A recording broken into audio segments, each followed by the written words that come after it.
امریکہ کا جنگ میں بھارت کے خلاف پاکستان کی فتح کا اعتراف، کانگریس میں رپورٹ پیش۔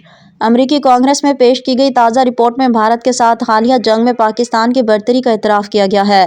یہ رپورٹ امریکہ چین اکنامک سیکیورٹی ریویو کمیشن نے تیار کی، جس میں دونوں ممالک کے درمیان 7 مئی کو ہونے والی جھڑپ کا تفصیلی جائزہ شامل ہے۔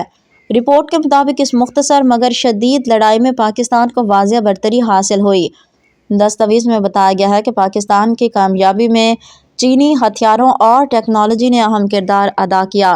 کمیشن کے مطابق پاکستان نے بھارتی رافیل طیارے گرانے کے لیے چینی میزائل سسٹمز اور جدید ٹیکنالوجی کا استعمال کیا، جبکہ چینی انٹیلی جنس نے بھی پاکستان کی مدد کی۔ رپورٹ میں یہ بھی کہا گیا کہ بھارت نے خود تسلیم کیا کہ پاکستان نے جنگ کے دوران اس کے 109 فوجی اہداف کو نشانہ بنایا۔ بھارتی حکام نے الزام عائد کیا کہ چین نے اس دوران براہ راست پاکستان کی معاونت کی، جس سے خطے میں اسٹریٹجک مقابلہ مزید گہرا ہو گیا ہے۔ رپورٹ میں چین اور پاکستان کے درمیان ہونے والی حالیہ مشقوں کا بھی ذکر ہے، جن میں 2024 کے آخر میں ہونے والی 3 ہفتوں پر مشتمل واریر 7-8 انسداد دہشت گردی مشقیں اور 2025 میں پاک بحریہ کے ملٹی نیشنل امن مشقوں میں چین کی شرکت شامل ہے۔